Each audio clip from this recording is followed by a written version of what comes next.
আগাম জাতের গ্রীষ্মকালীন পেঁয়াজ চাষ করে লাভবান হচ্ছেন কুষ্টিয়ার মিরপুর উপজেলার চাষিরা। বাজার দর চড়া হওয়ায় সময়ের আগেই ক্ষেত থেকে পেঁয়াজ তুলে বাজারে নিচ্ছেন অনেক চাষি। সরকারি বেসরকারি উদ্যোগে এখন চাষিরা তামাক ছেড়ে রবি মৌসুমে পেঁয়াজ চাষ করে লাভবান হচ্ছেন। কুষ্টিয়া থেকে আনিসুজ্জামান ডাবলুর পাঠানো তথ্য ভিডিও চিত্রে রাজীব আহমেদের রিপোর্ট।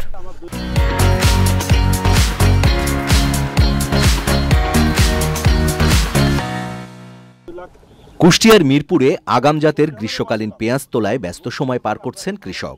কেউ আবার পেঁয়াজের ক্ষেতের পরিচর্যায় ব্যস্ত। গেল কয়েক বছর ধরে সরকারি বেসরকারি সহযোগিতায় আগাম জাতের বাড়ি ৫, বিপ্লব সহ বিভিন্ন জাতের উচ্চ ফলনশীল গ্রীষ্মকালীন পেঁয়াজ চাষ করে আসছেন এখানকার কৃষক।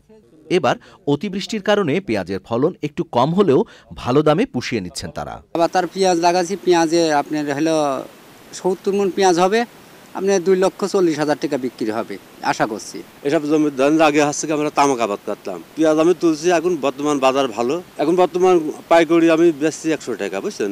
এসব জমিতে এর আগে বিষবৃক্ষ বলে খ্যাত তামাকের আবাদ হলেও কৃষক এখন গ্রীষ্মকালীন পেঁয়াজ চাষের দিকে ঝুঁকছেন। স্বাস্থ্য ঝুঁকির পাশাপাশি তামাক চাষের চেয়ে কম পরিশ্রমে পেঁয়াজ চাষে বেশি লাভ বলে জানান তারা। প্রতি বছরই গ্রীষ্মকালীন পেঁয়াজ চাষ করি, এবছরে ভালো ফলন হয়েছে এবং বাজার মূল্যও ভালো। আমরা ধরেন পেঁয়াজ লাগাইছি বাড়ি 5, এই পেঁয়াজটায় ধরেন ভালো ফলন আসছে, বিঘি পড়ায় ধরেন ১০০ মণের ফলন আসছে, তাতে ধরেন মোটামুটি ৪ লক্ষ টাকা বিক্রি হচ্ছে।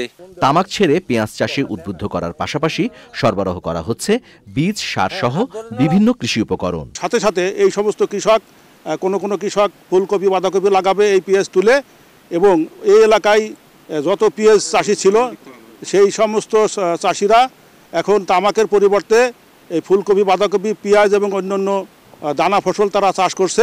সংশ্লিষ্টরা বলছেন, দেশে শীতকালীন পেঁয়াজের পাশাপাশি উচ্চ ফলনশীল গ্রীষ্মকালীন পেঁয়াজের আবাদ বাড়ানো গেলে আমদানি নির্ভরতা কমানো সম্ভব। কৃষি অফিসের তথ্য মতে মিরপুর উপজেলায় এবার ৫০ হেক্টর জমিতে গ্রীষ্মকালীন পেঁয়াজের আবাদ হয়েছে।